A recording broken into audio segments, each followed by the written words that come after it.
Saudações, biologistas! Sejam bem-vindos a mais um episódio do podcast Biologismo. Nós já estamos nos encaminhando para a reta final da segunda temporada e você está ouvindo hoje o nosso episódio número 42. Nós teremos uma conversa com um tema excelente, com uma convidada especial. Então se ajeita aí, prepara seu exercício físico, ou sua limpeza doméstica, ou o que quer que você esteja fazendo nos ouvindo, e vem com a gente. Meu nome é Flávio, eu sou biólogo e hoje estou acompanhado do meu amigo Ribas. Opa, e aí galera? O Flávio sempre fazendo uma ótima introdução, pensando bem no bem-estar da galera aí que está ouvindo nosso podcast. E eu sou Ribas, biólogo, gestor ambiental. E como o Flávio está se preocupando com o bem-estar, sentar em posição confortável, coloquem uma garrafinha de água do lado porque a conversa vai fundo. É isso aí, exercite-se e hidrate-se, né? Bebam água, galera. Como sempre. Bom, Ribas, você como um bom rapaz geek que é, fala pra mim, você sabe o que significa o número 42? Esse número é muito importante para a comunidade geek porque basicamente significa a resposta universal, que o Douglas Adams, né, na saga, né, do Guia do Mochileiro das Galáxias, só quem leu, né, ou assistiu o filme tem uma noção melhor do que significa 42, mas basicamente eles já descobriram a resposta universal, eles só esqueceram de saber qual era a pergunta. Então o legal de toda a saga é descobrir qual era a pergunta, mas vale muito a pena porque virou um farol assim para a comunidade geek. E tanto que o Dia da Toalha, né, que é o dia da cultura nerd, se chama Dia da Toalha por causa do Guia do Mochileiro também. E esse episódio é especial porque é 42, então a gente vai ter algumas respostas aqui hoje. É isso aí, esse filme é maravilhoso. Eu não li o livro até hoje, mas o filme é bom demais. E quando eu vi que o episódio era número 42, falei, bom, tem que puxar a referência. Verdade. Que vale a pena. Flávio, inclusive recomendo muito a galera ler os livros, porque o filme, ele é só o primeiro livro. E aí são livrinhos bem curtinhos, bem legais, e vão ficando cada vez mais engraçados, mais interessantes. Boa, muito bem.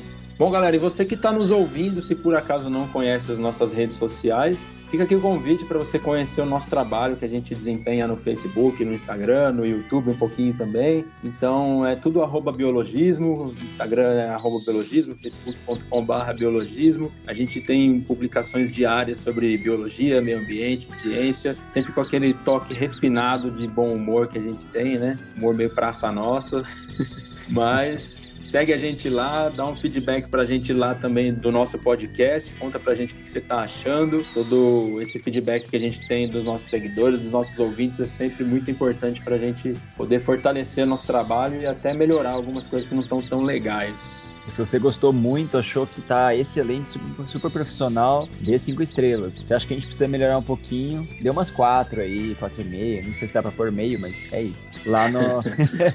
Mas realmente, sempre demande feedback pra gente, viu, gente? Porque ajuda demais a ter essa melhoria constante. Bom, e o Ribas lembrou bem aí do lance da avaliação das estrelas, né? Que agora o Spotify tem esse esquema de avaliação, né? Você pode avaliar a gente com 1 a 5 estrelas, né? E a gente tá pedindo sempre aí nos episódios pra galera fazer uma votação pra gente lá, o que estão achando do nosso episódio. Se acha que tá muito ruim, dá 1 estrela.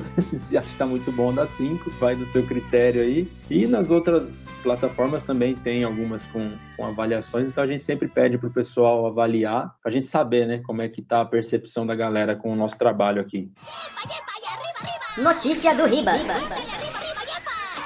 E a notícia do Ribas de hoje é: ONG Corredor Ecológico coordena a reconstituição ambiental no Vale do Paraíba. Eu trouxe essa porque é um videozinho curto, né, mas que conta realmente, uma matéria curta da Globo, né, que conta realmente um pouco do que essa ONG está fazendo lá no Vale do Paraíba, né. Essa notícia é de 2019, um pouco antiga, mas não tanto, e é muito legal porque ela atua em São Paulo e ela recupera vegetações degradadas no estado, né, um trabalho que eles conseguiram fazer uma união de proprietários de terra, prefeituras, empresas e tudo mais. Então, fala bastante sobre essa ação da ONG e também a ação da própria prefeitura, que percebeu a importância, né, da reconstituição de áreas degradadas. E também é muito legal porque, assim, eles restauram, auxiliam a restauração com empresas ou a própria prefeitura, e né, toda empresa precisa fazer uma certa compensação ambiental, né, com toda a terra. E aí é legal porque eles auxiliam onde fazer esse corredor ecológico, onde plantar, E aí ajuda muito também, né, toda aquela transição dos animais, aquela variabilidade genética que a gente pode incentivar. Na cidade de Guararema, né, tem uma concessionária da rodovia Tamoios e o próprio município, ele faz a compensação junto com essa ONG pela obra da rodovia.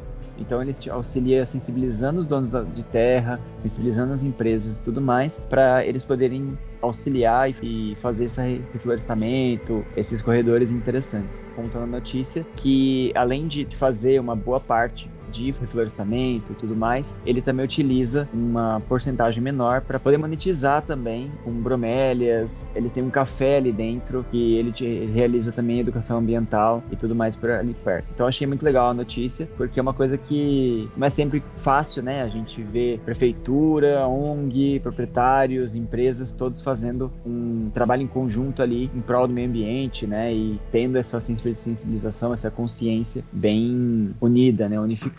Legal, mano. E assim, isso é uma coisa que deveria acontecer com mais frequência, né? Toda essa união aí, né? De diferentes setores, né? Porque todo mundo só tem a ganhar com isso, né? Muito boa a notícia. A gente deixa na descrição do episódio aí para quem quiser ler mais, né? Ler mais detalhadamente.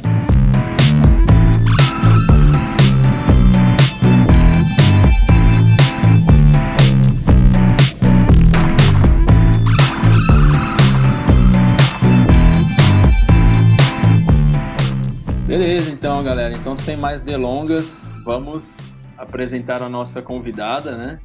E, antes de mais nada, deixo aqui o nosso muitíssimo obrigado por ela topar bater esse papo com a gente, e por ela compartilhar um pouco do conhecimento com a gente, um pouco do tempo dela também. E, então, seja muito bem-vinda, Daniela França. Também agradeço muito o convite que veio através do Flávio, né? Eu tô lisonjeada demais de estar aqui com vocês, né? De ter tido essa abertura, esse momento para falar um pouquinho desse assunto que eu vim falar, do projeto do qual eu participo. E boa noite para todo mundo, espero que vocês gostem, espero que tenham bastante dúvidas. Se tiverem dúvida depois, podem vir falar comigo também. No fim, eu posso falar das redes sociais, como é que vocês fazem para ter acesso ao projeto. E é isso. Eu sou bióloga, né? Eu me formei em biologia pela PUC de Goiás, lá em 2018. Depois eu sempre foquei a minha carreira muito na área do estudo dos animais, né? Apesar de ter feito mestrado em ecologia, mas sempre envolvendo o estudo dos animais, mesmo a ecologia dos répteis e anfíbios, principalmente. Então, eu sou herpetóloga, né? Estudo répteis e anfíbios. Depois eu fiz meu doutorado em zoologia na Unesp de Rio Claro, então sou zoóloga também, né? E trabalho com répteis e anfíbios e com aves também desde a época da graduação, né? Eu faço consultoria ambiental também, principalmente com ornitofauna, né? Com as aves, então desde essa época da graduação. E aí, além dessa carreira acadêmica que eu sempre mantive meio que em paralelo com a consultoria ambiental também, eu sou divulgadora científica pelo projeto Herpetologia Segundo as Herpetólogas, né? Que é para fazer educação ambiental, divulgação científica com temas de herpetologia, mas sempre tentando promover o protagonismo feminino dentro dessa ciência. Faço parte do Parenting Science também, gente, é uma lista de coisas, vocês vão ver que é bastante coisa, nem eu sei como é que eu arrumo tempo para tanta coisa, mas faço parte do Parenting Science também, que é um movimento pela maternidade e paternidade na ciência, né, para reconhecer os direitos e correr atrás desses direitos de mães e pais na ciência aqui no Brasil. E recentemente, acho que talvez seja o mais recente que eu faça parte, a Xalana Esperança. Eu sou uma das fundadoras e é pela Xalana que eu tô aqui hoje falando com vocês, né? Que é um projeto que surgiu ano passado lá no Pantanal, e aí eu vou contar a história para vocês mais para frente, mas é principalmente um projeto que faz educação ambiental e tentar agir ali junto com a comunidade pantaneira pela conservação do Pantanal Norte, principalmente. Excelente. Inclusive, eu confesso que eu não conhecia, assim, muito no começo, né? Quando o Flávio chegou pra mim e falou, não, então, Xalana Esperança, eu falei, espera, deixa eu ver o que é isso. Aí eu entrei no site, eu dei uma olhada, eu depois eu fui mais atrás mesmo, e nem parece que tem um ano, né? Nem parece que tem tanto pouco tempo, assim. É de tão interessante, tão realmente direto, profissional que vocês estão fazendo. Então, realmente, o impacto foi muito grande, né? Muito positivo. Obrigada, Ribas. E é uma coisa que todo mundo fala bastante. A gente fez muita coisa em um ano. Às vezes a gente se assusta quando a gente vai contar todas as coisas que a gente já fez nesse um ano, né? E tão poucas pessoas, porque nós começamos em 4 membros fundadoras, todas mulheres, e hoje nós temos 10, mas assim, a maior parte do tempo fomos só nós 4, claro que com outras parcerias também, né? Mas foi muita coisa realmente para um ano e para um trabalho completamente voluntário também, né? Que é importante falar isso. Perfeito. De fato, muitas conquistas em tão pouco tempo e tal, então de parabéns primeiro pela iniciativa, né? Pela ideia do projeto, e você também por conseguir arrumar tempo para participar de tanto projeto, de tanta frente aí e tal. E como você comentou, hoje você está aqui representando a Chalana Esperança, né? Você tá aqui através da Chalana Esperança, e a gente vai falar pro pessoal o que é a Chalana Esperança, falar um pouquinho, mas como sempre, eu quero fugir um pouquinho do roteiro aqui. Quem ouve já sabe que eu costumo fazer isso, né? Elaboro o roteiro, depois eu fujo um pouco dele. Mas assim, Daniela, mais por curiosidade, para quem está escutando, você falou que você é uma herpetóloga, você participa do Herpetologia Segundo Herpetólogas, né? E a gente já teve um episódio aqui focado em anfíbios. A gente ainda não fez um episódio sobre serpentes, sobre répteis, né? Mas eu queria que você, se pudesse, explicasse para quem está ouvindo aí, mais por curiosidade mesmo, por que répteis e anfíbios entram nesse grupo que classifica a herpetologia, que eles estão no mesmo grupo? Então, inclusive nem são grupos assim tão aparentados, né? É uma curiosidade mesmo, porque se a gente fosse juntar 2 grupos mais aparentados, deveria ser aves com répteis, né? Porque as aves, elas estão dentro do grupo dos répteis, e os répteis, inclusive, a gente nem considera ele um grupo verdadeiro se a gente tira as aves, né? Inclusive tem aquela coisa de que as aves são dinossauros, e de fato são, os dinossauros são répteis, então aves são répteis, né? Mas a questão é que antigamente acreditava-se, eu não lembro exatamente agora, vou te dever isso, se você quiser depois dar uma olhada para colocar no episódio, não lembro quem criou esse termo herpetologia, mas vem da origem da palavra herpeton, né, que são animais rastejantes. Então, tudo que se parecia com um animal que era rastejante era incluído dentro da herpetofauna, né, que são esses répteis e anfíbios. E aí, por acreditar-se que tinha essa questão deles serem do mesmo grupo, antes lá da filogenia, né, da sistemática, como a gente conhece hoje, eles eram classificados dentro de um grupo só por causa disso. Tá, excelente. E a gente aproveita para deixar esse gostinho aí, né, para quem sabe mais para frente fazer um episódio sobre herpetologia. E já fica o convite aí para Daniela. Com certeza. Só chamar.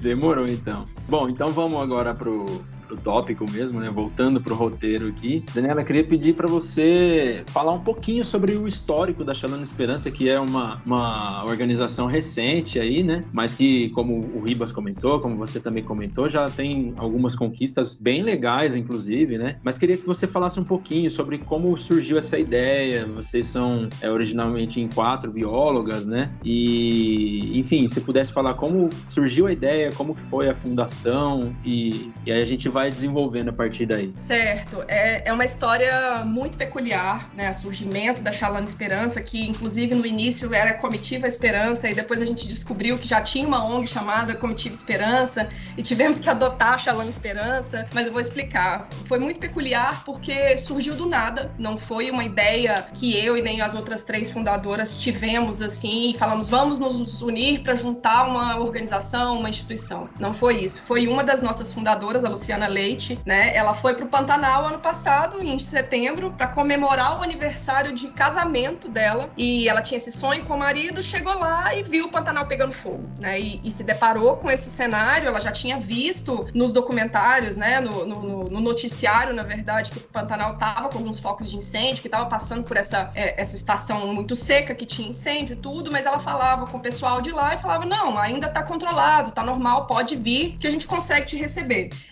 Mas quando ela chegou lá, ela viu uma situação muito diferente, né? Que inclusive tinha começado, principalmente naquela semana, quando ela chegou, ela ainda viu, por exemplo, o Parque Encontro das Águas, né? O Parque Estadual Encontro das Águas, ela ainda viu ele verde, e uma semana depois ele estava praticamente todo embaixo de fogo, né? Então ela foi para fazer essa comemoração e chegou lá, se deparou com isso, e enquanto isso, cada um em suas casas, tanto eu, quanto a Lua Benício, quanto a Cecília Licarião, a gente tava naquele desespero, que eu acho que a maioria, né? Eu ouvi vários biólogos falando sobre isso ano passado, nessa época, que ficaram todo mundo em desespero dentro das suas casas, porque não podiam fazer nada, a gente estava no meio de uma pandemia, ainda não tinha vacina, não tinha nada, todo mundo sem saber o que podia fazer, e o bioma pegando fogo, e todo mundo querendo se voluntariar, e não sabia como, né? Então eu cheguei no grupo de divulgação científica, num grupo que eu fazia parte, e perguntei para os componentes, vocês sabem de alguma instituição que está recrutando voluntários? E aí uma amiga em comum com a Luciana falou, Dani, chega na Luciana, conversa com ela, porque ela tá querendo montar uma equipe, ela tá lá, ela vai voltar para casa, porque ela não mora lá, ela mora em Foz do Iguaçu, ela vai voltar para casa e vai recrutar essa equipe para voltar para lá, porque tem muita coisa acontecendo e eles precisam muito de ajuda, tanto a comunidade, quanto brigadistas, quanto todo mundo que tava nessa linha de frente do fogo. E aí eu entrei em contato com a Luciana, ela já tinha, aí as duas também tinham entrado em contato com ela, né, a Lua e a Cecília, e foi meio que uma junção dessas mulheres que estavam querendo fazer alguma coisa, e a gente se juntou, fomos pro Pantanal, chegamos lá, começamos a agir em todas as frentes que dava pra gente agir, mas principalmente na logística. É muito complicado logística em Porto Jofre, que é a região onde a gente age, né, no Pantanal Norte. Pra quem não sabe, só de estrada de terra são 130 quilômetros de estrada muito ruim. Então, é de estragar até carro 4x4. Então, a logística é complicada. Você chega no vilarejo, não tem uma venda, não tem um supermercado, não tem um posto de saúde, não tem uma farmácia, não tem nada. Então, tudo que a gente precisa tem que viajar 4 horas de estrada para chegar em Poconé. Então, a gente agiu muito nessa questão da logística, ajudando todo mundo que estava na linha de frente do fogo. E nessa primeira campanha, né, que foi essa campanha emergencial, a gente já começou a conversar com a população e observar junto com essa população ali da comunidade o que eles estavam precisando, o que estava por trás desse incêndio ali nessa região, né? Quais eram os outros problemas ambientais que essa região enfrentava e o que estava ocasionando isso. E hoje, né, desde então, a gente fala que a gente nunca foi embora, a gente chegou lá e nunca foi embora porque a gente está desde sempre tentando entender quais são os problemas, ouvir da comunidade o que eles precisam para agir junto com eles. É isso. Nossa, realmente é muita coisa ao mesmo tempo, né? Como você falou. Acho que quando a gente faz por propósito e ao mesmo tempo por carinho, né? Por amor ao que a gente faz, né? Eu acho que independente de a gente fazer uma ou 45 coisas, a gente faz com garra, né?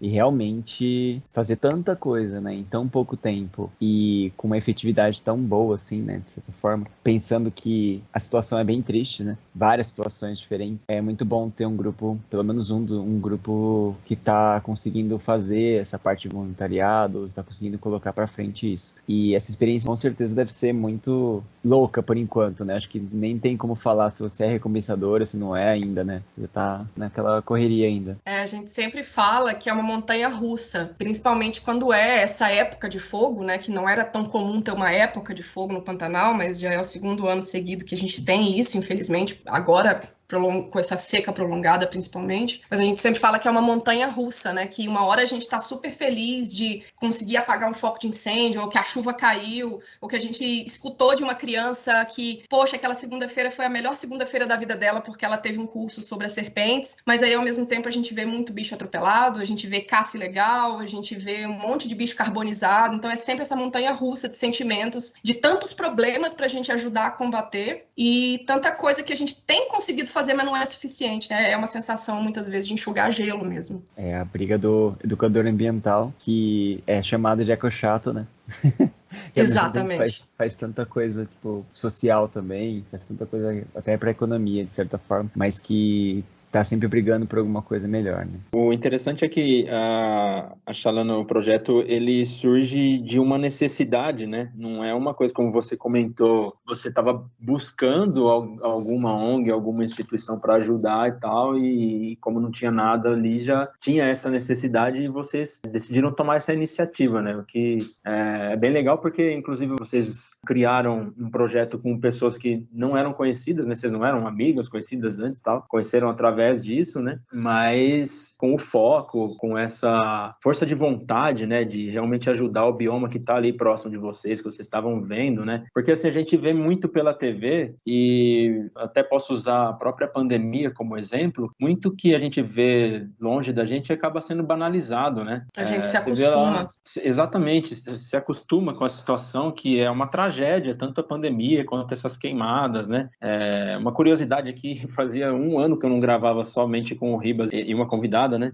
E o último episódio que a gente gravou foi justamente falando sobre as queimadas no Pantanal e na Amazônia, né? Nossa, é verdade. E coincidência, né? Acabou chegando esse tema de novo para a gente fazer junto, né? E é uma tristeza, né? A gente ver isso no Pantanal, uma área alagada, a maior área alagada do mundo, né? Passando por isso, né?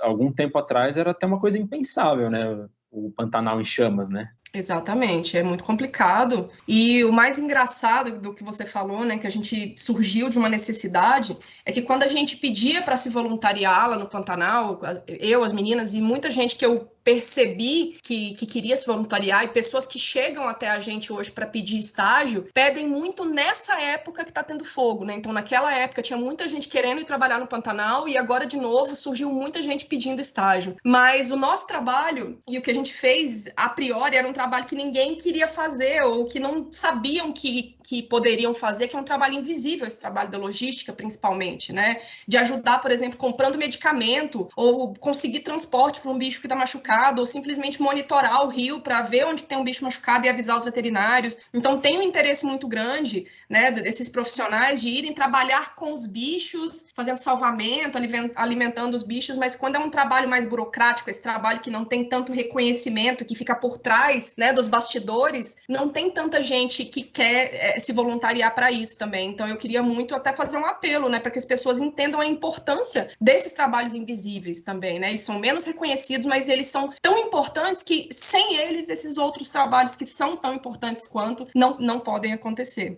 Nossa, realmente, uma das coisas que você comentou agora, que realmente é essa questão da gestão, né, que fica por trás e que consegue fazer todas as conexões entre as necessidades e as importâncias, né, aquelas prioridades, e que tem que pensar de uma forma rápida, criativa e até com coragem, né? Porque às vezes você não sabe muito bem como fazer aquilo, mas tem que fazer, aquilo tem que ser feito. São pepinos que vão surgindo a todo momento.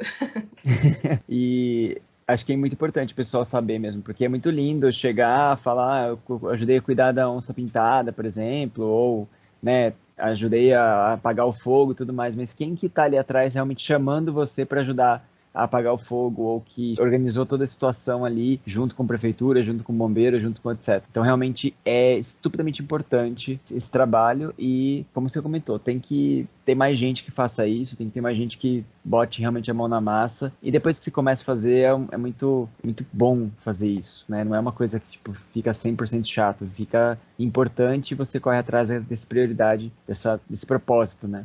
Eu acho importante também pontuar mesmo isso, porque de fato muitas pessoas têm que nem a Daniela comentou, a vontade de ir lá ajudar, né? O que é uma coisa muito nobre, né? Porque a gente tem muita gente aí que não dá a mínima para isso, né? Acha que é mimimi, papo de eco chato, como o Ribas falou e tal. Só que a engrenagem tem que estar rodando, né? Não é só a linha de frente, né? Se não tem a engrenagem funcionando ali, né, dentro ali, né? Todos os outros papéis não são possíveis, né? Então, é até um tema que acaba não aparecendo muito, né? Essa questão da logística, né, de que ninguém se interessa muito por esses setores, essas áreas, né, de atuação, mas de fato tem uma importância vital para que o bioma seja ajudado, né, de uma forma geral, né? Exatamente. E assim, uma coisa, por exemplo, que a gente não pode deixar de comentar também, né? Quem vai alimentar todos esses veterinários, todos esses biólogos, todos esses brigadistas, policiais, militares que estão ali, bombeiros, todo mundo, por exemplo, precisa de alimentação, né? Então, ter Tiveram momentos, inclusive, que a gente levou marmita pro pessoal que estava em campo. Alguém precisava fazer isso, né? Levar água, levar um refrigerante para alguém que tá lá no meio do fogo, combatendo, e o refrigerante vai dar energia para a pessoa continuar fazendo aquele trabalho tão importante, né? Então, são trabalhos essenciais e tão importantes quanto, só que não são glamurosos. Sim, Não, mas exatamente. Realmente, né? Quando você tá ali no meio do fogo, no meio do fervor, de falar, putz, eu preciso correr fazer essas coisas, você tá ali fazendo, você nem se toca que você precisa comer, precisa tomar uma água, precisa, sabe, ter uma certa estrutura. E quando aparece alguém que fala, ó, peraí, toma uma água aqui, peraí, ó, tem um banheiro ali naquele canto, a gente estruturou aqui um piquenique, alguma coisa pra vocês pararem e poderem arrumar um pouquinho até a próxima equipe fazer, sabe, organizar a situação, dá um up, né, dá uma energia a mais pra você continuar fazendo aquele trabalho, né, porque depois de um dia cansativo, se você não teve isso, vai desanimando. Vai minando as energias, né, de quem tá ali na linha de frente, né. Exato, com certeza. Porque cansa ser ambientalista, cansa fazer as coisas certas, e quando tem tanta coisa atrapalhando. E aí, quando a gente tem uma certa ajuda, nossa, é perfeito. Física e mentalmente, né, cara? Acho que o mental deve ser terrível.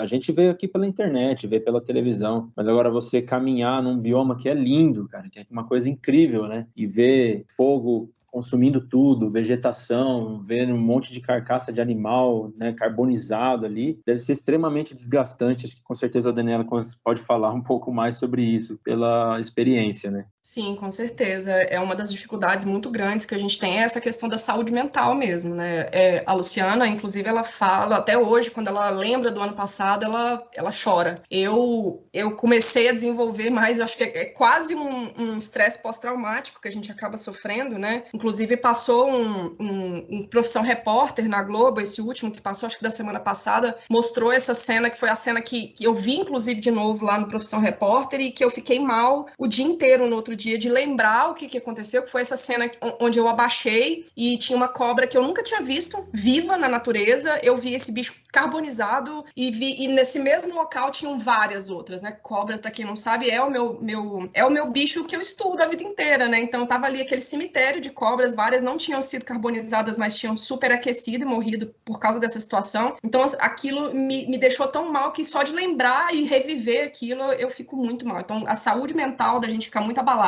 nessas situações de estresse, né? De grande estresse. E tem a questão do ano todo, porque aí é no ano todo, quando não está acontecendo incêndio, que a gente começa a ver todas as coisas erradas. Você falou sobre as épocas em que não está tendo queimada, então, assim, a gente entendeu um pouquinho sobre como é a atuação do projeto nessas épocas de queimada, auxiliando bombeiros, né, voluntários e tal, mas nas épocas que não está tendo queimada, na época de chuva, de cheia, do Pantanal, como é a atuação da Chalana Esperança? Então, assim, a gente tenta, no geral, né, a gente tem um objetivo geral, que é contribuir para a conservação do Pantanal através do envolvimento comunitário e da articulação com entidades locais, regionais, globais, que sejam verdadeiramente comprometidas, assim como a gente quer ser, né, com a proteção da biodiversidade e do bem viver de comunidades tradicionais ali da região onde a gente atua. Então, a Chalana funciona como meio que uma ponte para essas boas ações, né, unindo pessoas e entidades em prol da conservação. Então, a gente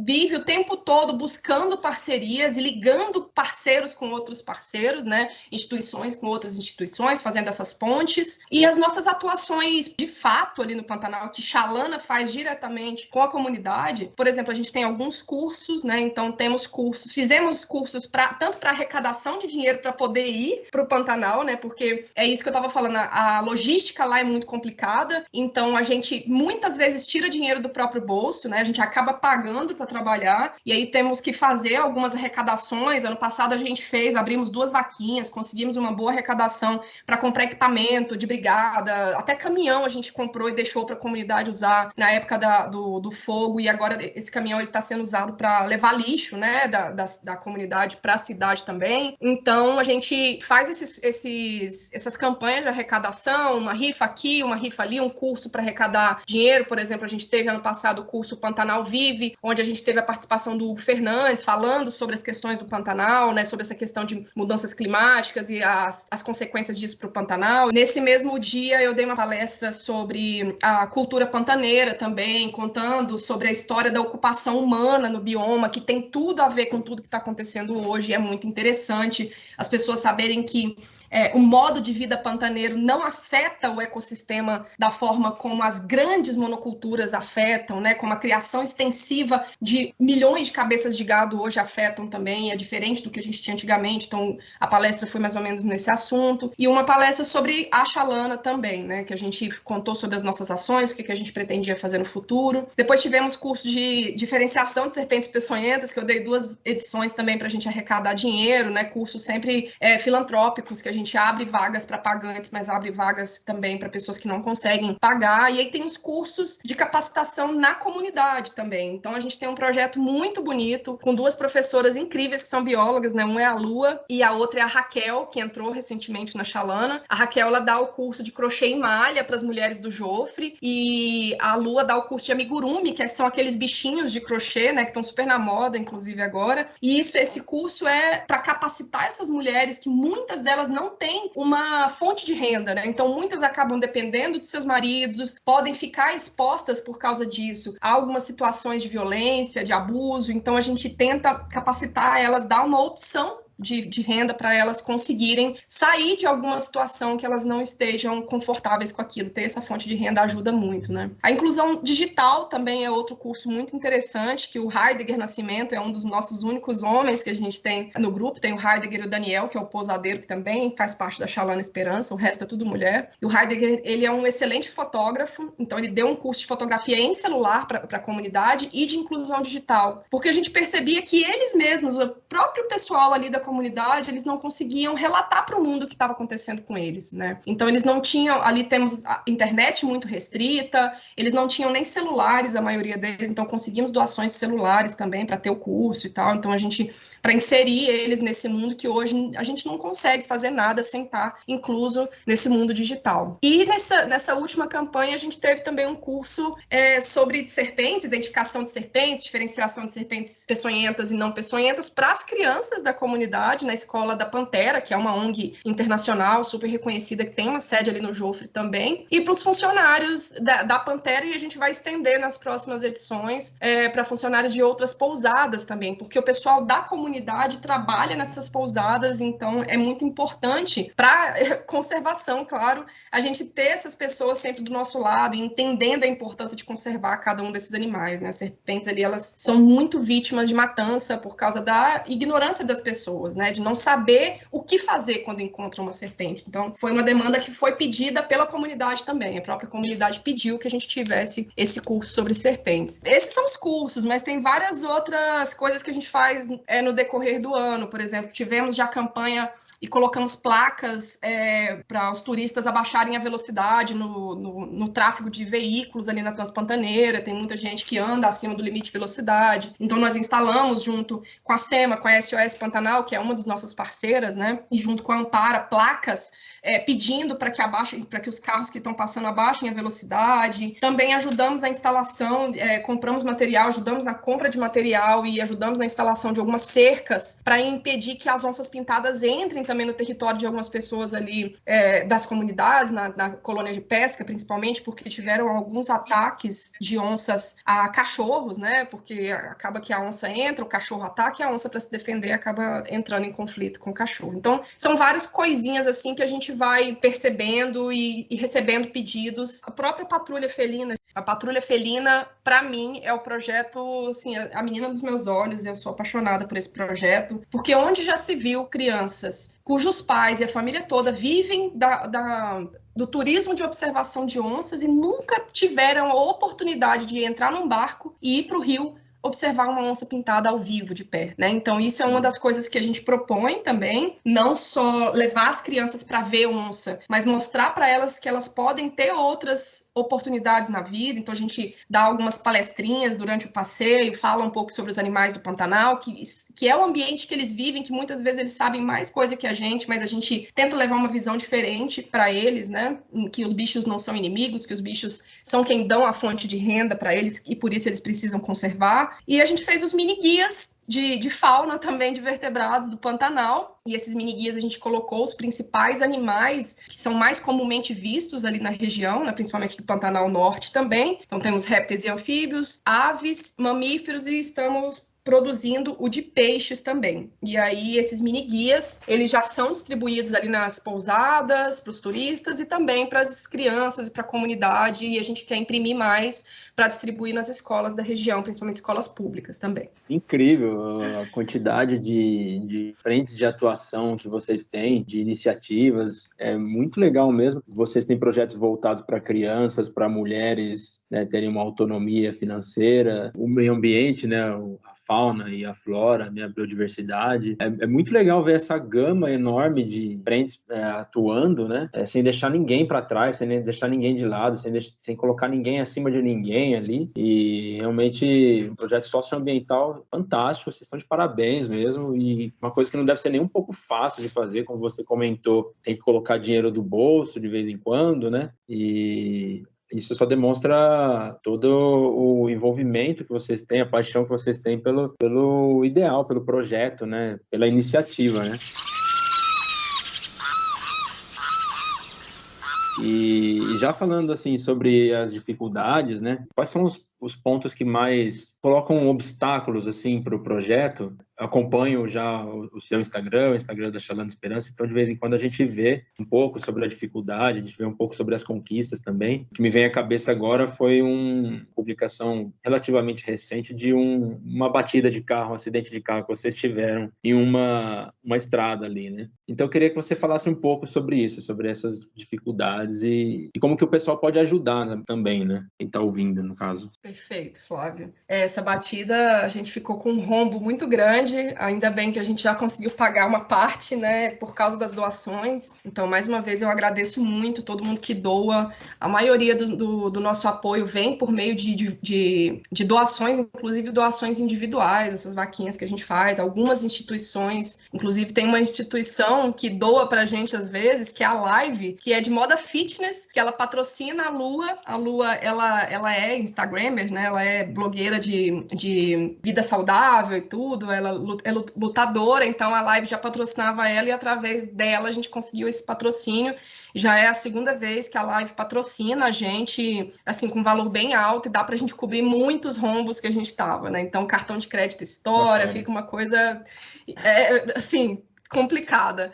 Mas eu acho que é isso, a falta de dinheiro é uma das grandes dificuldades, né? E isso vem da falta de apoio do governo, né? A gente tem pouquíssimos editais para projetos como o nosso, e a maioria desses editais são ganhos por organizações muito grandes e muito já bem estruturadas, já reconhecidas, já famosas. Então, projetos pequenos que estão começando, é muito difícil ganhar um edital. A gente, por exemplo, não tinha CNPJ até pouco tempo, e aí fomos adotadas, eu sempre gosto de falar isso, né? Fomos adotadas pelo Instituto Espaço Silvestre, que abraçou nosso projeto. Então, hoje nós somos um projeto do Instituto Espaço Silvestre. Quem quiser acompanhar, inclusive, tem o site lá, Instituto Espaço Silvestre, só digitar no Google que aparece, né? Ainda bem que a gente tem isso hoje. Mas então essa falta de apoio, a falta de apoio da comunidade, além da nossa bolha também, né? Porque a gente está aqui e a gente vive numa bolha onde os nossos amigos apoiam isso, acham lindo, maravilhoso, mas tem muita gente que não vê nem a importância de um projeto como esse, que não entende. Muitas pessoas da própria comunidade do Porto Jofre, será que eles entendem? Sabe? A gente sempre se pergunta e a gente sempre tenta manter uma conversa muito estreita com eles sobre isso,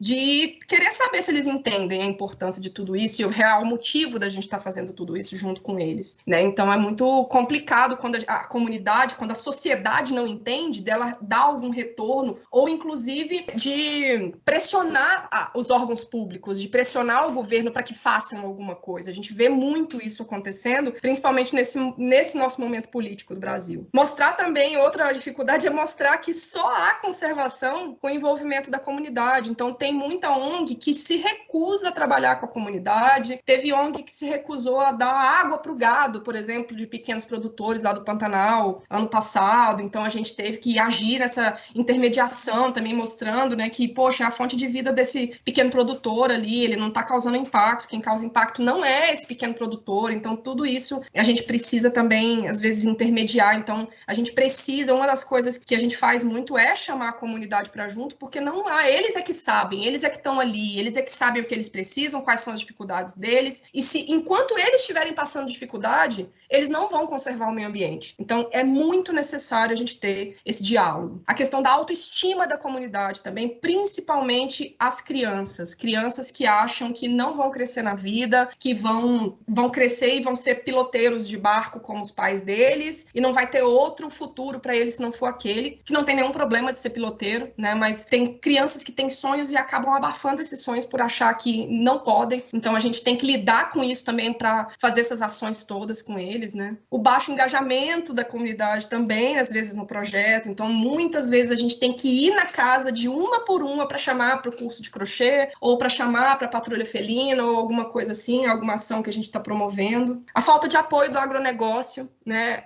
Eu acho assim, é claro que a gente espera que o agronegócio não apoie projetos conservacionistas, principalmente socioconservacionistas, né? Mas eles precisam entender, e a gente está tentando chegar nesse ponto ali na região com o pessoal do agronegócio, de entender que sem a conservação do meio ambiente, eles não vão conseguir ter produção. O gado está passando sede, quem planta não vai conseguir colher, porque não vai ter chuva, né? Então, a não ser que faça irrigação e seque os lençóis freáticos, não vai ter como produzir nada, e aí daqui a pouco o lençol freático vai estar seco e não vai ter água para fazer irrigação. Então, assim, é um ciclo de prejuízos, né, que o agronegócio vai começar a ter, já está começando por causa disso, que eles não conseguem entender e não dão apoio para isso que a gente está tentando alertar também. E, finalizando, assim, tem que provar sempre que nós somos capazes de realizar o trabalho que nos propomos. E aí é o fato de sermos mulheres. Somos um coletivo feminino, né, com 8 mulheres, 9 mulheres e 2 homens. Não lembro exatamente o número agora, mas é muito complicado, principalmente em trabalhos de campo, quando a gente está lá fazendo alguma demanda mais técnica como biólogas ou ações junto com a brigada de incêndio.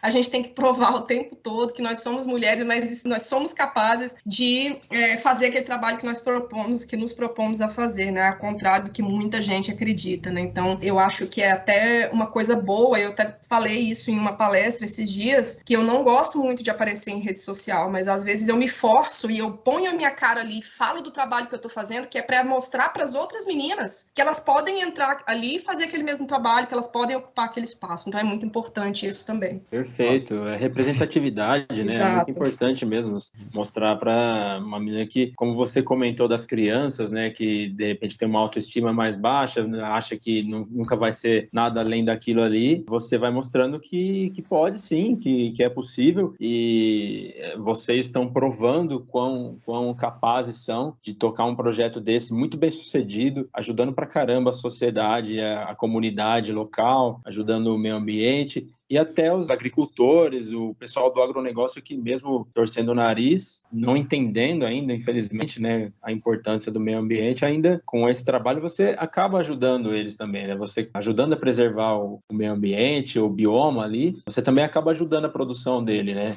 É uma pena que tenha essa resistência, né? Essa dificuldade em entender isso, né? Esses 3 pontos que ela comentou bem pontuais, né? O primeiro você comentou bem, que é a questão de representatividade, né? Que, como ela comentou, né? Ao aparecer realmente na rede social, a ter essa voz, ela aumenta a representatividade feminina, mas ao mesmo tempo também ela se coloca como um exemplo. E esse exemplo também, ele vai criar uma proximidade, vai criar uma empatia, e isso as pessoas vão se identificar com isso, né? Isso é super importante. Outra coisa que ela comentou foi a questão realmente da pauta ambiental, né? Tipo, de como que o governo, ou como que as decisões, elas não colocam realmente a parte ambiental como prioridade. Só que aí eles percebem depois de um tempo que o ambiental é muito mais importante ser colocado como a pauta prioritária, porque querendo ou não, se o meio ambiente não for o primeiro a ser colocado como, né, como realmente a urgência de ser feita, de ser promovido e tudo mais, o social, o econômico e afins, eles não vão andar sem isso. Eles podem andar no primeiro momento, mas depois eles não vão se manter. Então, realmente, o ambiente é muito importante nesse ponto. Então, realmente, fazer eles entenderem isso e eles poderem co-criar, né, planos e fazer em conjunto isso, acho que é a coisa mais importante que vocês fazem esse trabalho. E, por último, não menos importante, com certeza, mas a questão que você comentou da observação das onças, os guias colocados, né, todo esse trabalho de sensibilização com a comunidade, né, e o que você comentou aqui a respeito de expandir realmente o horizonte, né, e o conhecimento de mundo dessas crianças ou dessas pessoas que estão ali nessa bolha, né, como você comentou. Todas Isso, crianças negras, inclusive, todas. outro momento de representatividade, inclusive, né, de colocar realmente que eles podem ser, sabe, eles não é porque eles são negros que eles não vão conseguir ter opções na vida e tudo mais, não é porque eles estão naquele ambiente que eles vão ter que fazer exatamente como os pais dele não tiveram, por exemplo, essas opções. Eles têm opções, têm como correr atrás e eles podem, né, correr atrás disso. E isso é muito importante. Eu sempre falo que a educação, eu falo muito isso para os meus filhos, inclusive, que a educação, você estuda não é para ficar rico ou para ter um bom emprego. Também, isso vai ser consequência se você arrumar um emprego que te dê todo esse dinheiro. Mas a gente educa as pessoas, e principalmente pessoas que têm menos oportunidades, para dar oportunidades e para quebrar ciclos de violência, ciclos de exploração, que principalmente as pessoas pretas do Brasil têm, né? Então, eu acho que para essas crianças, principalmente, seria isso, é uma quebra de ciclo, eles estão tendo oportunidades que os pais deles não tiveram e isso dá todo um horizonte para eles escolherem, terem essa possibilidade de fazer novas escolhas na vida. Exatamente, muito bem colocado e muito importante mesmo essa ação e esse posicionamento de vocês, né? Assim, eu queria voltar um pouquinho nos tópicos aqui. A gente está falando, né, sobre o sucesso do projeto em tão pouco tempo, né, as conquistas e tal. Mas, assim, eu quero dar números à conversa só para dar uma dimensão para o pessoal que está ouvindo, né, de onde até o momento chegou o projeto, de quais foram essas conquistas, né? Então, assim, eu tô com o site aqui, espaciosilvestre.org.br aberto, né? /Chalana Esperança, que o Ribas me mandou agora há pouco. E eu só queria ler um trechinho aqui de um parágrafo que diz exatamente sobre isso, sobre essas conquistas, sobre a importância do projeto para o bioma, né? Abre aspas. Em menos de um ano desde sua fundação, a Chalana Esperança mobilizou mais de R$200 mil em arrecadações diretas e indiretas, sendo todo o recurso voltado para a conservação do bioma. E fecha aspas. Então, assim, a gente já tentou fazer uma vaquinha, a gente já fez uma vaquinha aqui na nossa cidade de São Carlos, voltado mais para uma ONG que ajuda animais domésticos e tal, e a gente viu a dificuldade que é você conseguir levantar uma grana para um projeto bacana. Então a gente vê esse valor, que é um baita de um valor, em tão pouco tempo, é uma coisa de se tirar o chapéu e de se mostrar a importância desse projeto, né? E como vocês estão sendo realmente muito bem-sucedidas, né, nessa iniciativa, né?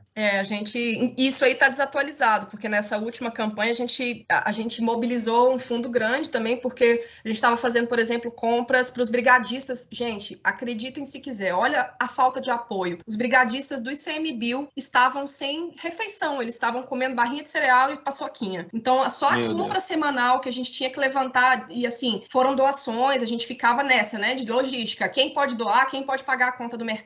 Uma doação para 40 homens, para uma compra semanal, era R$7 mil. Então, a gente contabiliza essas mobilizações que a gente faz também, né? As hospedagens para o pessoal da brigada, os veterinários, do GRAD também, a gente vai tentando agilizar com as pousadas, quem pode fazer um desconto, porque lá é tudo muito caro, né? Por causa dessa logística muito cara, então tudo fica caro, gasolina cara, comida cara. Então, essa campanha a gente ainda não contabilizou e com certeza deve ter chegado aí a mais de 30, 40 mil só nessa campanha, pelas minhas contas. Incrível, inacreditável o ICMBio, né?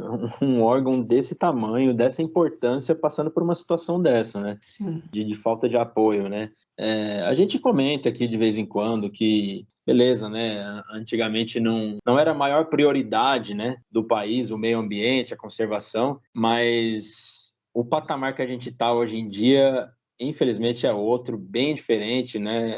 Então, assim, Daniela, eu queria aproveitar esse gancho para a gente falar sobre essas alterações do bioma. Beleza, a gente já falou um pouco sobre as queimadas, coisa que não acontecia muito, mas como você enxerga o cenário atual do Pantanal, vocês que estão aí em loco, né? Sim, tem até uns dados que eu peguei aqui no site da WWF, né? Que a WWF acompanhou uma pesquisa, inclusive, que foi lançada, acho que no mês passado, em setembro, foi publicado um artigo falando do impacto para a fauna pantaneira nos incêndios do ano passado, né? Que a gente perdeu, assim, milhões e bilhões de invertebrados, e foram muitos bilhões de invertebrados, 4 bilhões e 65 milhões de invertebrados, isso é só uma estimativa, pode ser que tenha sido muito mais. Então, eu até peguei alguns números, né? Que eu sou péssima de decorar número, então eu posso falar alguns números. A gente tem 60% mais ou menos dos focos de incêndio detectados pelo INPE ano passado no Pantanal foram provocadas por atividades agropastoris. Mas uma média no Brasil que a gente tem de brigadistas e bombeiros do Brasil inteiro é que 98% de queimadas florestais são causadas pelo homem. Então, 98%, gente, é um número muito alto. É inacreditável. A gente perdeu 27% da cobertura vegetal de um bioma inteiro, né, que é do Pantanal. E é um bioma que não tem igual. Não existe outro lugar no mundo que seja igual ao Pantanal. É comparável às savanas africanas em questão de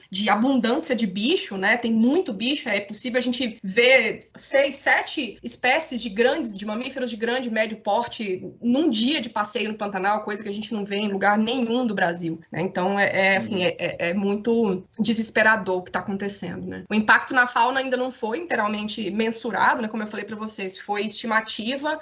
Alguns pesquisadores falam que o Pantanal ele é muito diferente, né? Ele tem ambientes muito diferentes, tem os ambientes de terra firme, tem os ambientes que são alagados metade do ano, nessa época chuvosa, né? Os locais onde tem as vazantes. Então, tem alguns locais onde tem essa maior incidência de fogo em algumas épocas, em alguns períodos. Esses ambientes, eles têm mais facilidade de se recuperar, e a gente vê isso, né? A vegetação esse ano, depois de um ano do fogo do ano passado e antes desse incêndio que teve de novo, né? A vegetação já tinha parcialmente se recuperado, principalmente nessas áreas de gramíneas alagadas, né? Mas a gente vê que nas florestas não é bem assim, porque área, por exemplo, de mata ciliar, ela não queima todo ano, principalmente no Pantanal, né? Então, mata ciliar não queima, mas queimou por causa da seca, por causa de várias questões que a gente já tem aí, as pesquisas científicas apurando, né? Então, foi queimado e não deu tempo de se recuperar, porque esse ano já teve incêndio de novo, então não teve floração do jeito que deveria ser, não teve produção de frutos do jeito que deveria ter. A gente teve um aumento muito grande de roedores, e isso foi uma coisa que eu observei andando na Transpantaneira, e aí eu fui conversar com várias pessoas da região, pousadeiros, moradores,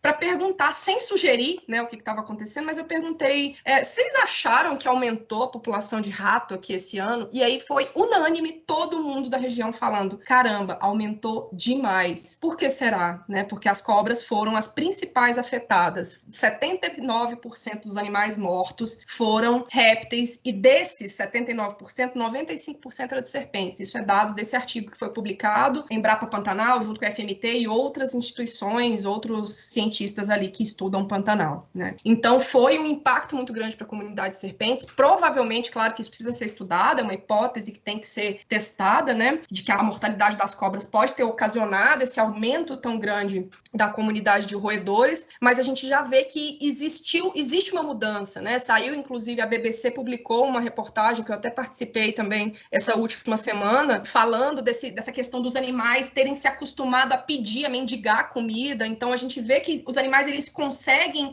encontrar comida, dependendo do animal, do grupo do animal, eles vão conseguir, se não tem um item alimentar, eles vão buscar outro. Alguns são oportunistas, mas alguns são extremamente especialistas, e acabou aquele item alimentar, ele não vai conseguir se alimentar e pode morrer, né? Então, pode ocorrer uma extinção local. Isso a gente só vai conseguir observar e mensurar com anos de estudo, e a gente sabe que o Pantanal, ele é um tipo de bioma com ambientes que se recuperam com certa facilidade, mas precisa ter tempo para isso, e a gente não está dando tempo, né? Pegou fogo ano passado, esse ano pegou fogo de novo, isso não é normal. E além da questão do incêndio, a gente tem a grande seca intensificada, né? Pelas mudanças climáticas, pela destruição da Amazônia, que não está mandando, de fato, os rios voadores como deveria mandar, né? Que são esses rios voadores que fazem chover no resto do Brasil. A questão do cerrado, que a maioria dos rios brasileiros nascem no cerrado e esses rios estão secando por causa das irrigações de grande porte, da poluição do lençol freático, da seca, da destruição do cerrado, né? Então tem muitas coisas que a gente está fazendo que não estão deixando o Pantanal se regenerar, e não só o Pantanal, né? Nosso meio ambiente inteiro mesmo. Pois é, os nossos biomas estão todos interligados, né? Tem essa questão da Amazônia mandar os rios voadores, trazer chuva para o sudeste, para o sul aqui, o surgimento da água ali no cerrado e todos os biomas sendo muito afetados, né? Diariamente a gente vê, cada ano que passa a situação só piora e ainda a gente tem que lidar com esse monte de negacionista climático, né? Que beleza, não é de hoje, mas com o passar do tempo a situação só vem piorando e acaba sendo um pouco desanimador. Imagino para vocês que trabalham diretamente com isso, né? A gente faz um trampo de divulgação científica que a gente, como biólogo, sofre, né? Fica chateado, claro, com isso, mas quem está ali, como eu comentei, em loco, né? É mais difícil, né? Mas ver uma coisa mais palpável ali, né? Fazendo um parâmetro também, né, desse ponto, o cerrado pega fogo. Isso todo mundo sabe que tem, né? Pega fogo, é normal, natural do cerrado. Só que pouca gente sabe que quando tem, sei lá, uma gramínea de outra espécie, que nem a braquiária, né? Eu já comentei isso em outros episódios, mas é legal pontuar. Ela é invasora, ela tá ali, ela não era pra estar ali, né? E ela queima muito mais quente do que, por exemplo, uma gramínea natural, nativa do cerrado ali. E aí todos os animais, todas as plantas, sementes, etc., são super afetados por causa disso, né?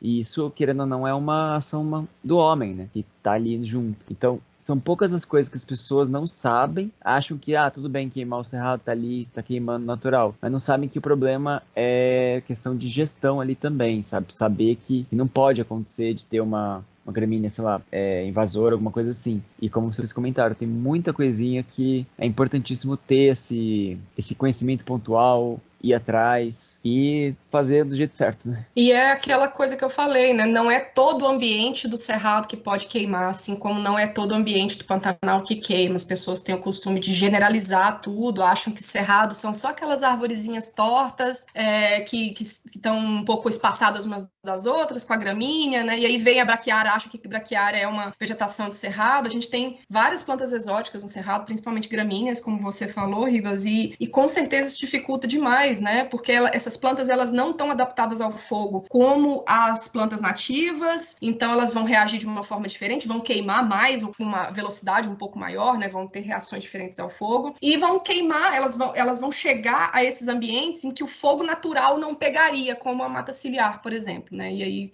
não era para queimar e tá queimando. Exatamente. É bem complicado quando a gente fica sabendo disso, né? É desesperador. Exatamente, acho que esse é o termo. Você fica mais desesperado ainda sabendo que tem coisas por trás, né? Do problema que já era grande.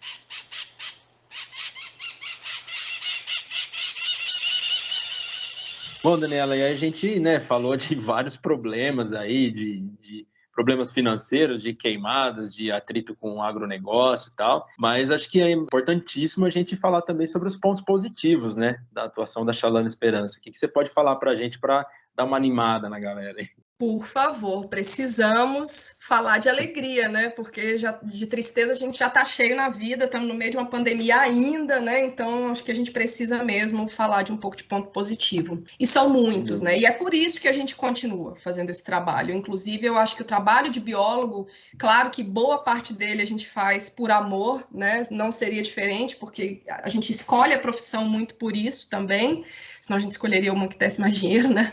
Mas tem muitos pontos positivos, né? E a gente vê o reconhecimento das pessoas, principalmente, porque os animais, eles não têm como reconhecer ou como mostrar pra gente que a gente tá fazendo a coisa certa. As plantas, muito menos, né? Que elas não são tão reativas quanto os animais são, que já não são tanto quanto os seres humanos. Mas os seres humanos, e principalmente as crianças, elas são muito transparentes. Então, ver que a gente tá conseguindo mudar, nem que seja 1% da vida de uma criança preta, que mora numa comunidade isolada lá no meio do Pantanal, isso não tem preço, de verdade. E assim, a gente sempre tenta levar para eles essa imagem de que nós não somos as mulheres brancas querendo levar para as crianças pretas uma salvação. A gente tenta mostrar para eles que eles é que tem que ser protagonistas, né? Essas crianças têm que ser protagonistas da sua própria história, né? Então, eu contei para eles na minha última aula, por exemplo, que eu também era uma criança pobre, que saí do interior de Goiás, e agora eu estava ali realizando um sonho que era falar com eles sobre as cobras, né? Que, poxa, não adianta a gente estar no laboratório falando de cobra o tempo todo e publicando pesquisa, se eu não estou fazendo algo, de fato, pela conservação desses animais, já que eu posso fazer isso, eu tenho esse privilégio, né? Claro que nem todo pesquisador precisa, ou quer, ou se identifica com essa parte da educação ambiental, da conservação, mas eu, além de gostar, eu tenho esse privilégio, porque até trabalhar com conservação no Brasil sem nenhum apoio é um privilégio, né? Se eu estou podendo fazer isso, é porque eu tenho outra fonte de renda, que é o meu trabalho, que me dá essa possibilidade, né? Então, eu acho que depois de todo esse esforço, ver que a gente está recebendo esse olhar carinhoso, um abraço mesmo de máscara ali, virando o rosto, mas um abraço gostoso de uma criança que às vezes falta para ela até isso, né? É muito recompensador. E trabalhar num grupo de mulheres é muito incrível, porque primeiro que tem essa questão da gente inspirar novas gerações, então muitas meninas vêm falar para a gente que se sentem inspiradas pelo nosso trabalho, pela nossa força, pela nossa persistência. É muito bom trabalhar com pessoas sensíveis, então a gente tem muito disso no grupo, né? De sensibilizar, mas também sermos sensíveis ao que está acontecendo à nossa volta. E não é que mulher tem essa característica exclusiva, é porque nós somos mais treinadas a sermos mais sensíveis, né? Por causa dessa coisa de machismo estrutural, que já é outro assunto. Claro que os homens, se eles forem treinados, eles também podem ser sensíveis, tem vários que são, mas infelizmente nós somos muito mais treinadas a isso e é muito mais fácil você trabalhar quando tem uma sensibilidade de reconhecer o lado do outro, de saber o que o outro precisa, isso facilita muito o trabalho. A questão da criatividade é a mesma coisa, né, que infelizmente é muito mais estimulada nas mulheres e os homens quase não, mas então facilita um pouco, porque a gente precisa ter muita criatividade para resolver problemas, e o que a gente mais faz na Xalana é resolver problemas, né?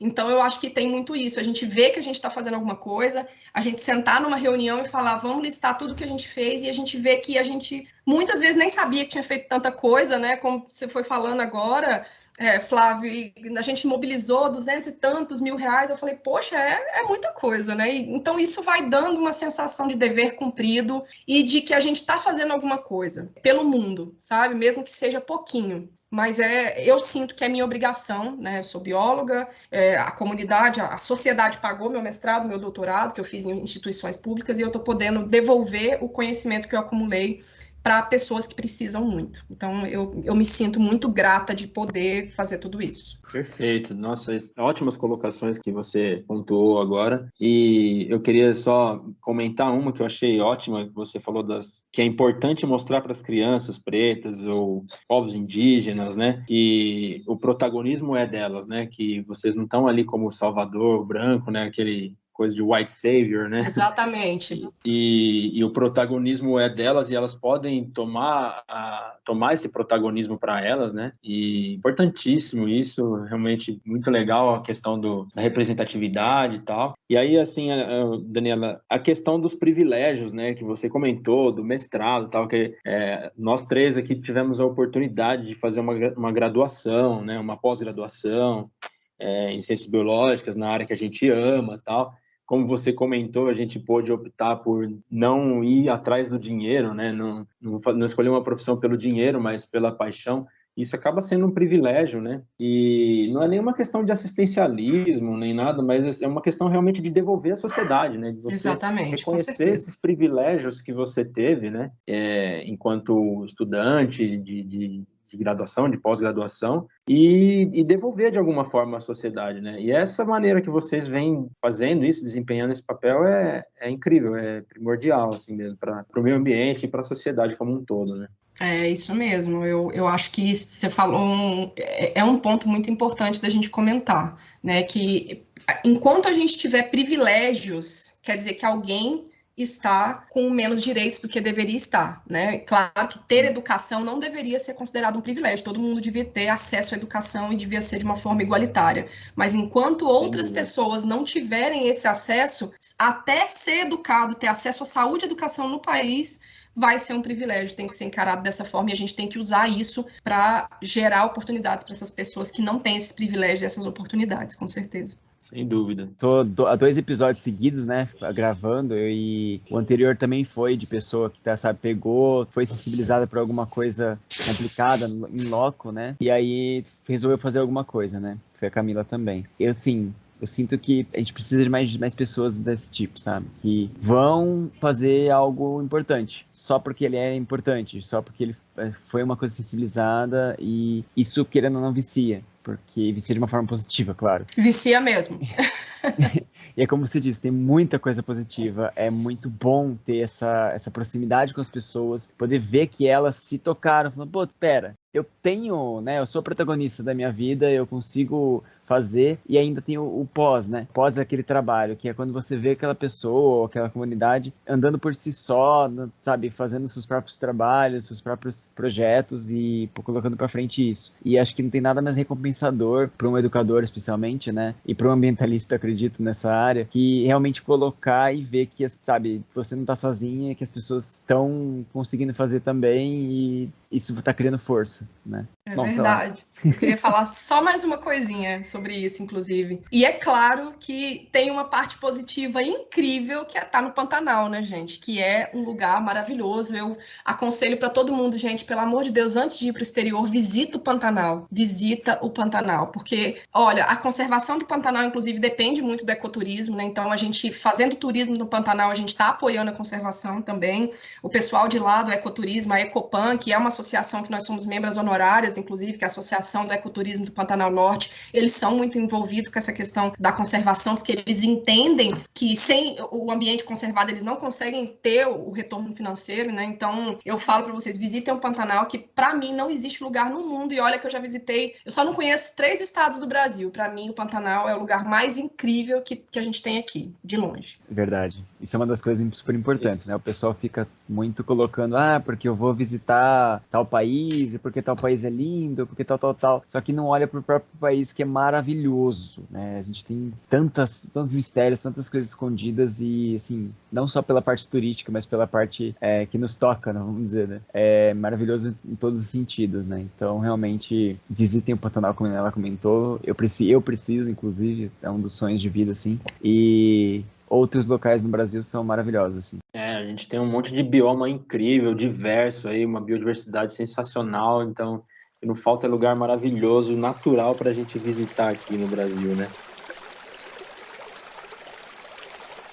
Outra coisa que eu tenho uma curiosidade, assim, é com relação aos povos indígenas, as comunidades ali da região onde vocês atuam. Queria saber como é que é essa relação entre vocês.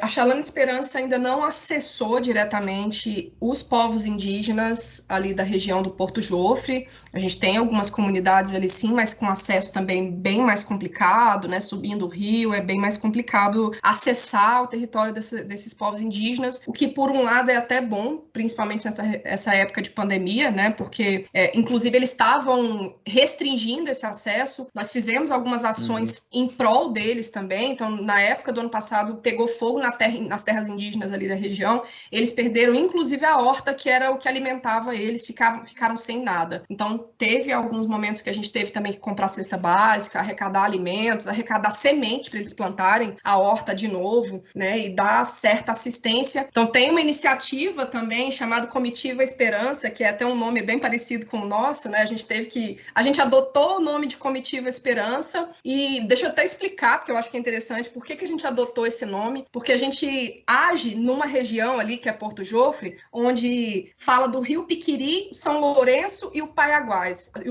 desculpa. É onde tem o encontro desses rios. Inclusive, a gente tem o Parque Estadual Encontro das Águas, porque tem o encontro desses rios que são muito importantes ali na região do Pantanal, né? Que abastecem todo o Pantanal. E tem uma música sertaneja que chama Comitiva Esperança, que fala dessa região, que uma comitiva vai passando, vai levando alegria nessa região. E a gente acabou adotando esse nome, é uma música sertaneja que eu adoro, inclusive, eu tenho todo um visual roqueiro, mas adoro música sertaneja de raiz. A gente adotou o nome Comitiva Esperança, depois descobrimos que existia uma Comitiva Esperança já, que faz esse trabalho maravilhoso com comunidades locais tradicionais e povos indígenas também. Então, eu convido todo mundo a conhecer o trabalho deles lá pelo Instagram, né, Comitiva Esperança, só digitar @Comitiva Esperança que vai ter acesso lá ao trabalho. Então, a Chalana fica muito mais com essa parte da colônia de pesca, né, que são esses pescadores profissionais, são barqueiros, parceiros, né, que atuam nessa atividade de ecoturismo, de observação de onças, de pesca, o pessoal que trabalha nas pousadas também voltado para esse ecoturismo e pesca, né, tem esses dois âmbitos aí do turismo na região, então a gente trabalha mais com essas comunidades mesmo. Legal, Daniela, muito bom saber qual é a atuação de vocês ali com relação a isso e como você comentou, de fato é uma coisa boa, mesmo que o acesso a eles não seja uma coisa tão simples, né? Tão direta, porque acaba se tornando uma proteção para eles mesmo, né? Exatamente, né? Principalmente nessa questão de levar doenças para eles, né? Claro que dificulta muito a questão da educação, do acesso à saúde, né? Mas pelo menos a gente não tendo tanto contato, a gente, quando eu digo a sociedade, né? A gente não estraga tanto o que a gente já estragou nesses 500 anos aí de invasão do território. Exatamente, muito bem colocado. Realmente a questão, você falou de invasão, né? Querendo ou não, vocês estão fazendo uma certa invasão positiva, né? Mas não com as comunidades locais, mas com o pessoal ali, sabe, que é do agronegócio, que é madeireiro, alguma coisa assim, o governo também, que às vezes não ajuda muito, ou tem uma visão anti, né, aquilo tudo. O governo que eu falo da região ali, né, que possa atrapalhar um pouco, ou não ter uma visão mais ambientalista. E aí, vocês fazendo esse trabalho, vocês estão, querendo ou não, tendo uma evasão, né, assim, com aquilo que já era daquele jeito há tanto tempo, e vocês estão promovendo uma revolução ali, isso de certa forma. Então, como é que é, assim, essa relação com o governo, com esses grupos que já estão ali há um tempo, pescadores, às vezes que, não os tradicionais, mas aqueles que são mais turísticos ou predatórios? Como é que funciona um pouco essa relação com vocês? Vocês têm, assim, essa relação, essas trocas, essas conversas com esse pessoal? O tempo todo. Pelo fato da gente ter membros da Xalã Esperança que são da comunidade também, e por nós fazermos parte da comunidade de ecoturismo, por parte da associação do pessoal do ecoturismo, que é a Ecopan, a nossa conversa, nosso diálogo com a comunidade sempre foi muito aberta, né, nesse sentido. Então, isso é um ponto positivo também que a gente tem, eu concordo completamente com você, que é uma invasão, mas é uma invasão que a gente tenta fazer de forma positiva, né? E eu só não digo que é uma invasão porque nós fomos quase convocadas para estar lá. Então, uma das coisas que a gente ouviu do Daniel, que é o nosso pousadeiro, que recebe a gente, que é parte da Xalana, e sem ele a gente não teria lugar para dormir quando a gente vai para lá, né? Ele ouviu assim, as ONGs vêm nessa época que está pegando fogo, e depois vai todo mundo embora, e a gente fica com todos os problemas, que não são só na época do fogo. Então, a gente foi praticamente solicitada a nossa presença ali, e a gente escuta muito, né? Aquilo que eu já falei para vocês, a gente só faz o que realmente a comunidade demanda e o que a gente vê que a gente pode trabalhar em prol da conservação também, né? Indiretamente, diretamente e sempre em parceria com quem já estava lá antes. Então, nós não chegamos com o pé na porta falando agora isso aqui é meu e a gente vai tomar conta. Claro que a gente ocupou um espaço que estava vago, de várias demandas, que ninguém estava fazendo nada a favor daquilo, né, para sanar aqueles problemas. Então, a gente ocupou um nicho que outras ONGs não estavam ocupando, que o poder público não estava ocupando, mas a gente não faz nada sem acionar antes ONGs que já estavam no local, fazer parcerias com essas ONGs, acionar o governo, a SEMA, né, que é a Secretaria Estadual do Meio Ambiente, está sempre junto com a gente nas nossas ações, a gente não move um dedo ali dentro, principalmente quando vai tratar diretamente de coisas relacionadas ao meio ambiente, não mexemos um dedo sem falar com a SEMA antes, então é tudo muito conversado, porque a gente precisa desse diálogo, não adianta brigar, já tem briga demais de ecochatos, que é o que chamam a gente, né, já tem briga demais de ecochato com todos os outros patamares da sociedade. A gente precisa fazer exatamente o contrário. A gente precisa ouvir e ser ouvido.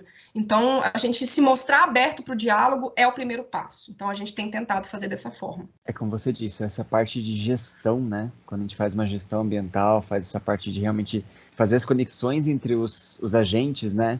Que estão ali, e ouvir, né, realmente entender as demandas, entender os conhecimentos, né, e as percepções que cada um desses agentes, atores que sejam, tem, você consegue fazer realmente um trabalho muito mais efetivo, né, do que chegar lá, ajudar naquela parte pontual e ir embora, né, como você comentou. Você está ali vivenciando a comunidade, entendendo qual que é toda aquela percepção que todo mundo tem ali, né? Então isso realmente é um trabalho muito interessante enquanto esse trabalho de gestão ambiental mesmo, esse trabalho de gestão de pessoas, de gestão ali do local e de como fazer aquilo, né? E realmente é um trabalho que você está servindo, né? Você é um servidor, querendo ou não. Você não está salvando ninguém, não está fazendo nada. Você está simplesmente fazendo o que todo mundo deveria fazer.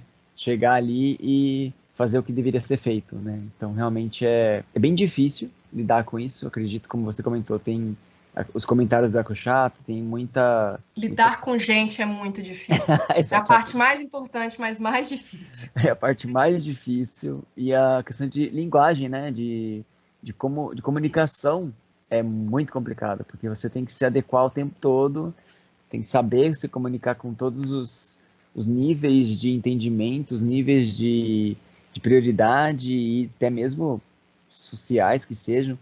É muito interessante ao mesmo tempo, né? Como eu comentei antes, é viciante fazer isso, porque você vai tá melhorando esse tipo de situação e ao mesmo tempo é muito difícil lidar com pessoas, né? Mas é gratificante. Sim, e a importância de fazer tudo de maneira correta e profissional, né? Exato. Respeitando todos os órgãos ali, né? Sem atropelar ninguém. Como você falou, sem chegar metendo o pé na porta falando é a gente que manda aqui. Respeitando as instituições que já estavam lá antes, né? E respeitando até a legislação, né? Sem atropelar nada, né? E tem aquela questão também, né, de você ouvindo um órgão, né, uma prefeitura ou algum órgão que está ali, uma empresa, por exemplo, que está atuando naquela área e que muita gente só vê como, a empresa está errada, ela tem que ir embora, ou alguma coisa assim, mas tem muita gente trabalhando ali, às vezes a empresa ou os gestores da empresa, eles estão fazendo o trabalho que eles sabiam fazer, né? E às vezes se você chega conversando, chega com uma outra visão mesmo, não só aquela visão negativa, né? Você consegue entender que a maioria das pessoas está meio perdida na situação, né? Especialmente ambiental, ninguém foi treinado muito para isso, né? Tirando nós, mas ambientalistas, assim, a maioria das pessoas está fazendo o que aprendeu a fazer. E quando você traz uma visão diferente ou troca uma ideia, a pessoa começa a ter essa visão, te dá essa visão dela e você dá a sua visão e você consegue chegar no consenso ali de uma forma um pouco mais interessante e criar parceiros e não só inimigos, né? Com certeza, Luiz. É muito importante entender o contexto social de cada pessoa, quando a gente vai lidar com pessoas, né? Entender todo o contexto, porque senão a gente não vai conseguir entender nem a ação que aquela pessoa está praticando, seja ela boa ou seja ela ruim. Então isso é muito importante realmente. E pensando nisso, né? Você tem alguma história, alguma coisa que você viu que pode ter melhorado ou pode ter incentivado um grupo ou alguma coisa assim para que melhorou realmente o trabalho de vocês? Com certeza, Ribas. Teve uma história muito triste que aconteceu durante os incêndios do ano passado, que numa época que a gente estava monitorando à beira do rio, a gente encontrou com um filhote de cervo do Pantanal muito desidratado, muito debilitado, provavelmente tinha perdido a mãe, ele estava na beira do rio, não conseguia se mover, a gente não tinha como pegar aquele animal e levar, porque os cervos, os veados em geral, eles têm muita sensibilidade ao manejo, e a gente não tinha nenhum veterinário, nenhuma veterinária junto com a gente, então a gente correu o mais rápido possível para acionar a equipe de veterinários, só que não deu tempo de eles chegarem a tempo e salvar o bichinho, né? Foi uma situação muito deprimente para a gente, foi muito triste, e tudo isso por causa da falta de comunicação. Então, um dos problemas que a gente encontrou no Pantanal ao chegar lá foi essa dificuldade da comunicação.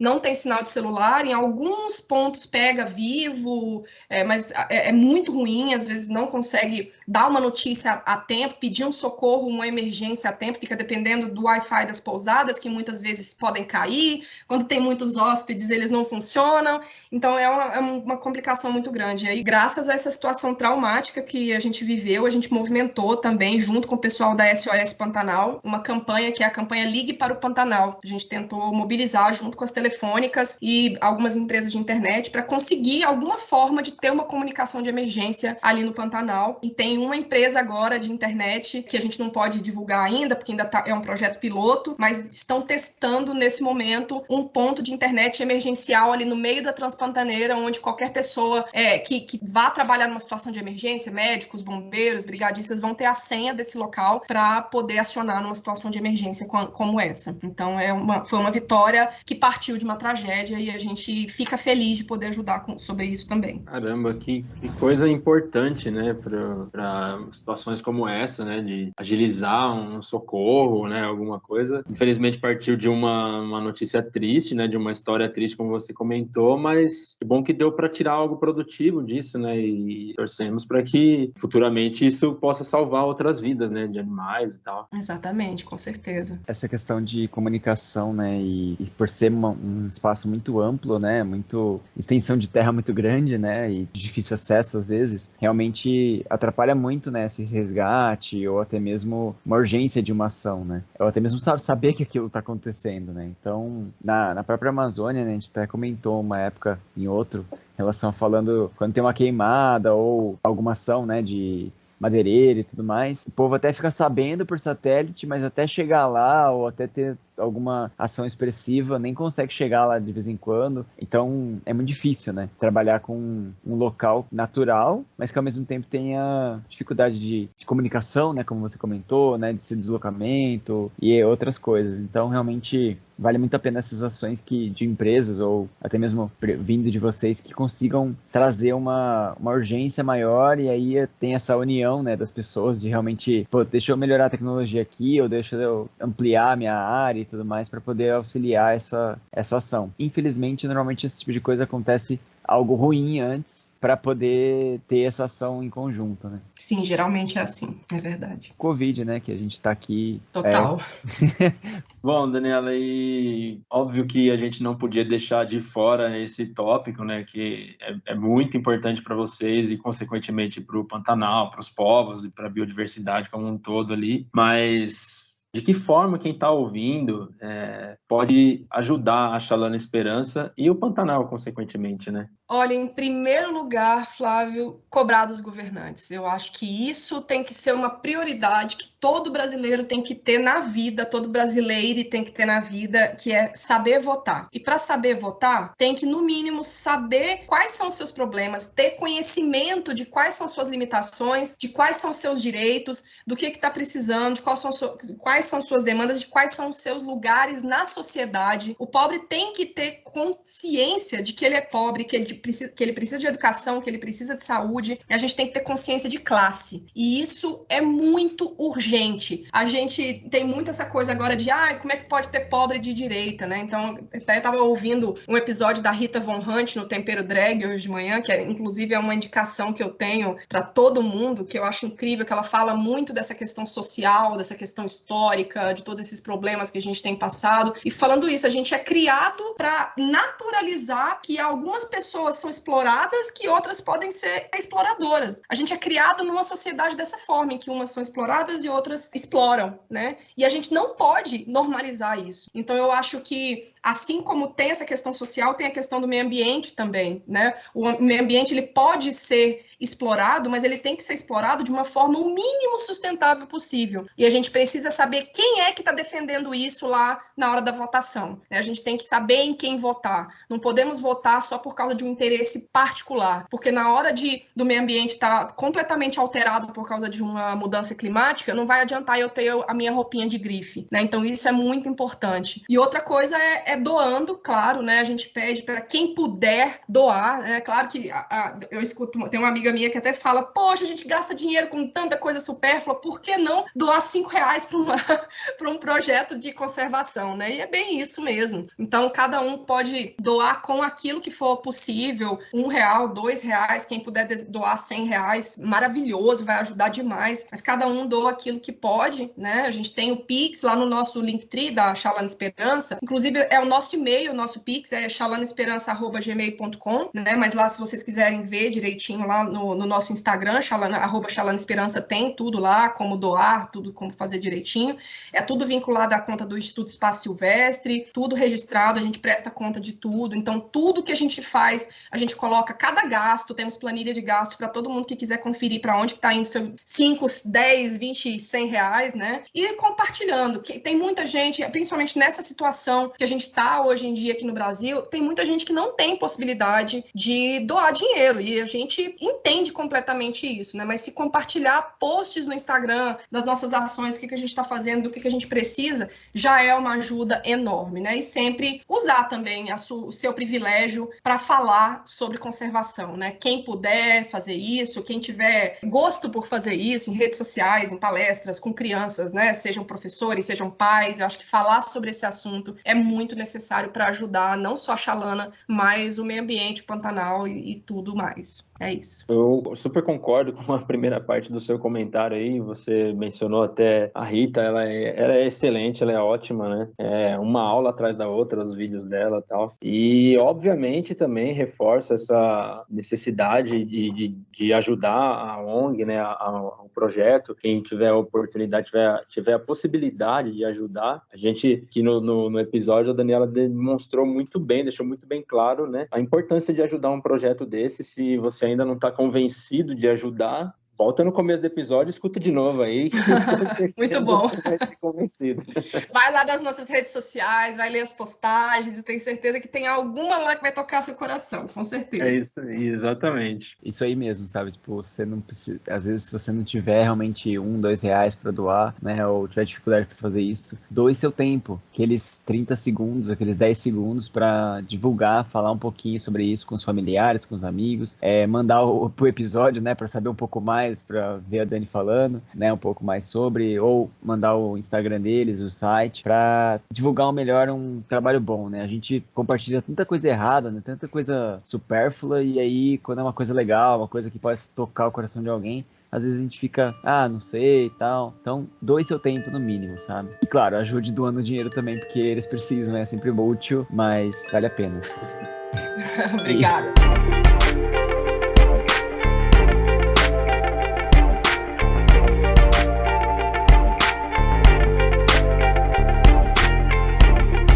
Beleza, então, galera, chegamos ao nosso tradicional momento Indicações Culturais, onde a gente indica um filme, uma série, uma música, um livro, um artigo, uma novela, qualquer coisa que der na telha da galera aí. E hoje eu vou botar no colo da convidada aí para dar o pontapé inicial das nossas indicações culturais. Você tem alguma coisa para indicar para os nossos ouvintes, Daniela? Eu tenho 6, se eu puder. Nossa, tudo bem, perfeito. Não, eu Com tenho certeza, manda bala. Uma eu já falei, né, que é da Rita Von Hunt. Eu aconselho muito todo mundo que não conhece. É o trabalho de uma drag queen, que é professora de literatura, sabe muito de história, de geopolítica, de política em geral, de sociedade. Então, por favor, conheçam o trabalho dela. Eu sou muito fã, não vivo sem os episódios. A companhia delas de teatro, que a gente também encontra no YouTube, também encontra no Instagram, que é uma companhia de teatro de mulheres que faz trabalho sobre cientistas mulheres da história. É incrível. E aí vou indicar um documentário lá da Netflix, que chama Amarelo, do Emicida, que vocês devem já conhecer. Quem não ouviu falar, precisa conhecer, né? Amarelo é tudo pra ontem, que fala muito sobre essa questão de privilégio e de lugares que têm que ser ocupados pelas pessoas pretas, periféricas, né? Pessoas que têm muito menos direitos adquiridos do que nós, pessoas brancas, algumas de classe média alta e blá blá blá, e o quanto isso é importante a gente ter essa noção. Então eu chorei muito vendo esse documentário, e assim, eu indico muito mesmo.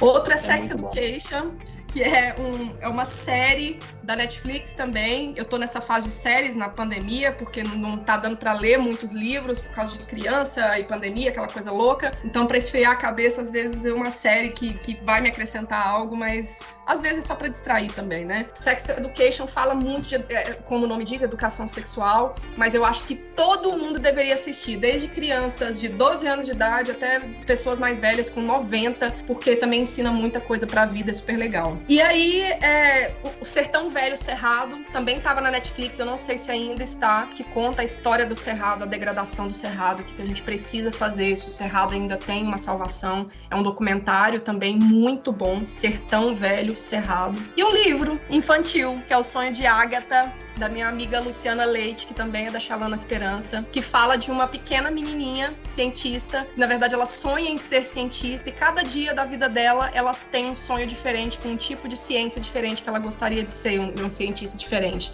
Sonha em ser matemática, bióloga, astronauta. Então, é um livro lindo, em forma de versos, né? O texto é em forma de versos, e eu super indico também, que pode ser encontrado lá no Bem Te Ouvir, na loja do Bem Te Ouvir, também é uma lojinha online. É isso. Excelente, nossa, você indicou bastante coisa e eu fui gabaritando quase tudo aqui. Já que legal. Vocês não precisam pôr todos, hein, se não der tempo aí. Não, imagina, a gente coloca sim, com certeza. O Amarelo é ótimo, né, do Emicida. O Sex Education também é uma série muito boa, ainda não vi essa última que começou agora, né, tô para assistir. Ela traz muitas discussões importantes, né, traz à luz a essas discussões, né. Exatamente. E Sertão Velho Cerrado é um documentário que até já indiquei em um outro episódio aqui, também não sei se ainda tá na Netflix, mas é muito bom, é daqueles documentários que acaba te deixando meio revoltado, assim, né, com algumas informações ali passadas, mas ele é muito importante de ser assistido. Como você comentou da Rita, acho que é uma coisa que todo mundo deveria assistir também, esse documentário. Assim como os vídeos da Rita também são ótimos. E legal o livro eu esqueci o nome de quem escreveu. O Sonho de Ágata, da Luciana Leite. A Luciana Leite, legal, bem bacana. Bom, como de costume, a gente vai deixar tudo na descrição do episódio, um link aí, direcionando a galera para essas indicações. E aí, Ribas, você tem alguma coisa aí? Eu tenho 3, certo? Já que ela indicou 6, eu vou indicar 3 dessa vez. Vai me matar, mas tudo bem. Caramba, eu vou ficar só com uma aqui. Não tem problema, 6, 3, 1 já faz aquela... Tô brincando. Mas vou pegar aquela vibe mesmo, como vocês falaram do sertão, né? Eu já indiquei umas 2 vezes, na verdade, que eu adorei esse documentário, mas é que ele é muito importante. Mas eu não vou indicar o documentário em si, né? Eu tinha falado do Triste Oceano, né? Que é um documentário que fala do uso, né, do oceano pelo homem e também os problemas que acarretam, especialmente uma coisa que choca bastante, que é a questão do microplástico, né, no oceano. Mas eu queria indicar, na verdade, não o documentário em si, apesar de assistam. É a Mostra Ecofalante de Cinema. Todo ano eles trazem vários documentários, tem a ver com o meio ambiente, tem a ver com a parte social, né, socioambiental, e são, assim, excelentes, documentários que valem a pena muito ver, e de todo mundo, né, o mundo inteiro, eles fazem essa reunião de documentários, sim, muito excelentes. Então, a primeira indicação seria realmente essa Mostra Ecofalante de Cinema. Minha segunda indicação pode ter em inglês, tem em português, já tem todos os idiomas também, e tem legendas, então indico bastante. Para quem não conhece, tem algo chamado TED, que é uma sigla para Tecnologia, Entretenimento e Design, né, em inglês, claro, mas é uma série de conferências que começou, né, nos Estados Unidos, mas ao mesmo tempo é fundada por várias pessoas que estão fazendo. Então, ela conta histórias, né? Conta histórias, dissemina ideias e traz, assim, ideias que merecem ser distribuídas pelo mundo, né? Então, é muito interessante. Tem várias pessoas de nome conhecidas ou até mesmo pessoas que a gente nunca ouviu falar, mas que são excelentes os comentários, as histórias e as ideias que realmente são colocadas. Então, tem pessoas extremamente criativas que fizeram realmente uma ação expressiva, seja no bairro, seja na cidade, seja no país ou seja no mundo, e que trouxeram realmente essa ideia para trocar uns 10 minutos ali de ideia com o pessoal, de como que veio toda essa inspiração e como que foi feito essa ação toda, né? Então, até penso que o episódio de hoje seria muito interessante ser colocado num TED, assim, comentado, né? E virou até uma forma de você falar, fazer uma apresentação, né? Não sei se vocês conhecem, mas é bem legal. E a última, assim, é totalmente sem noção, totalmente fora do que eu tô falando, mas é uma sériezinha na Netflix, que é uma série e ao mesmo tempo anime, que chama Yakuza Genial. Basicamente conta a história de um ex-Yakuza, né, no Japão, atualmente, né? E ele virou dono de casa. Só que o legal dessa série, né, que são episódios curtinhos de 5, 6 minutos, que conta a história desse cara, e ele virou dono de casa. Então ele fala as coisas bem assim, como fazer o café perfeito, como fazer a compra ótima para fazer uma surpresa para sua esposa, coisa do tipo, sabe? Só que é tão bem feito, é tão divertido, que é uma indicação, assim, vale a pena, sabe? E acho que tem tudo a ver com você se dedicar realmente a fazer algo bem feito, com dedicação e com atenção. Então, isso por trás, né, da série, que é bem divertido. É isso. São minhas indicações pra hoje. Boa. Essa última foi meio inusitada, né? Eu já anotei ela, adorei. Depois eu mando lá pra vocês o link certinho, mas é bem divertido. Eu recomendo ver o anime primeiro, que eu acho que é mais divertido que o live action, né? Que seria com o ator mesmo. Boa. Bom, legal. Eu tenho também. Eu tô mais humilde, só tenho uma indicação aqui pra fazer. E é de um podcast. Bom, sempre gostei muito de podcast. Sempre também é um pouco de exagero, mas faz tempo que eu acompanho podcasts aí. Depois que a gente começou com o podcast Biologismo, comecei a ouvir mais ainda outros podcasts. E um que eu conheci faz pouco tempo, eu achei bem legal, chama Copiou Parente, que é um podcast feito por índios para índios, né? Mas, claro, a gente também pode ouvir porque tem muita informação interessante lá. Eles falam algumas curiosidades sobre diferentes etnias, eles são bastante engajados na questão política que envolve os indígenas, né? Estão acompanhando o marco temporal, estão fazendo um acompanhamento legal aí. Tem episódio sobre Marcha das Mulheres Indígenas, tem episódio falando sobre licenciamento ambiental e de vez em quando eles conversam com representantes de diferentes etnias, né? E copiou, não é copiou, né? Copiou com acento circunflexo no O, parente. São episódios mais curtos, mas achei muito boa a iniciativa e me tornei fã. Nossa, muito legal. Fiquei muito curiosa. É bem bacana. Bom, então é isso, galera. A gente chega ao fim desse episódio sensacional, com muita informação bacana, com uma demonstração incrível de um projeto, de uma iniciativa excelente, da Daniela, da Luciana, esqueci o nome das outras meninas. Não, tem um monte de gente, não precisa falar tudo não. É verdade. Agora tem bastante. Começou com 4, mas agora tem bastante, né?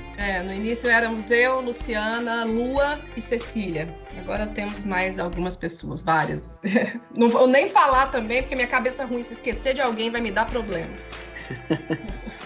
Mas é isso, então queria deixar aqui o nosso muitíssimo obrigado à Daniela, muitíssimo obrigado ao pessoal da Xalana Esperança também. A gente agradece até a família da Daniela aí, né, o marido, as crianças, por cederem o tempo com a gente, compartilharem com a gente aí. E foi um prazer bater esse papo com você. Saiba que as portas da Biologismo estão sempre abertas para vocês e podem contar com a gente sempre que for preciso aí na divulgação, que tiver ao nosso alcance. Será um prazer ajudar um projeto tão legal como esse. Queria agradecer muito também por, acho que eu já falei durante o episódio todo, eu tô bem emotivo hoje, de certa forma, mas esse episódio 42 acho que foi realmente uma resposta do tipo, a gente sempre fica brigando que nem, a gente acha que tá sozinho no mundo por ser ambientalista, tem tanta coisa errada, né, acontecendo, tem tantos problemas acontecendo e a gente não conseguir, com tanta coisa contra. E aí, quando a gente vê pessoas que estão ali batalhando junto, estão tendo ações expressivas, inclusive, conseguindo resolver problemas que às vezes não são tão fáceis de serem resolvidos, mas com dedicação e com amor, realmente isso aquece o coração, assim, e dá uma incentivo melhor e realmente é uma representatividade muito grande. Então eu queria agradecer também por todo o trabalho que vocês fazem, Daniela também por vir, né, contar um pouco da sua história, ouvindo nós dois aqui falando besteira e... Imagina, eu também falo muita. Foi um prazer mesmo, de verdade, conhecer todo o projeto, a ação de vocês e você mesmo. Eu agradeço muito vocês dois, foi muito legal essa conversa. Eu tive que ficar me policiando, porque eu falo muito e às vezes eu tenho que ser mais objetiva, mas a gente poderia passar mais horas aqui conversando, foi super legal ter essa troca com vocês, né, de experiências também, vocês também falando sobre as opiniões, sobre o conhecimento de vocês, acho que enriqueceu muito mais ainda as coisas que eu trouxe, então agradeço muito pelo convite, pelo espaço, né, por ter podido divulgar esse projeto que é do meu coração completamente, né, e de todo mundo da Xalana. Agradeço muito a equipe da Xalana, que todo mundo ali é muito importante, todo mundo trabalha muito, né, todo mundo se doa demais por algo que não recebe nem R$1, muitas vezes é o contrário, então também quero agradecer demais a equipe. Agradecer todo mundo que doa, que já doou, seja trabalho, seja dinheiro, seja coisas pra gente leiloar, pra gente fazer rifa. Ontem mesmo eu tava enviando um quadro pelo correio de uma onça pintada, que uma artista do interior de São Paulo doou, e a gente fez uma rifa de arrecadação. Então eu agradeço muito todo mundo, agradeço muito os ouvintes, né, que vão escutar esse episódio aí em qualquer dia que vão escutar. Então é isso, gente. Tô muito grata mesmo. E é muito bom, né, ter conhecido vocês também, saber que a gente tá junto nessa, com certeza, ter pessoas boas juntas pela mesma causa. Perfeito, bom, é isso, foi bem legal também pra gente, obviamente foi bem divertido, bem esclarecedor, mais um episódio incrível, que a gente tem o prazer de compartilhar com incríveis convidados. Então, é isso, né, galera? A gente fica por aqui. O nosso muito obrigado para você que sobreviveu até aqui. A gente reforça que os episódios saem a cada 2 quartas-feiras, às 10 horas da manhã, nas principais plataformas de streaming. E é isso, né? Ficamos por aqui. Um abraço a todos e até o próximo episódio. Tchau, tchau. Boa, galera. Tchau, tchau.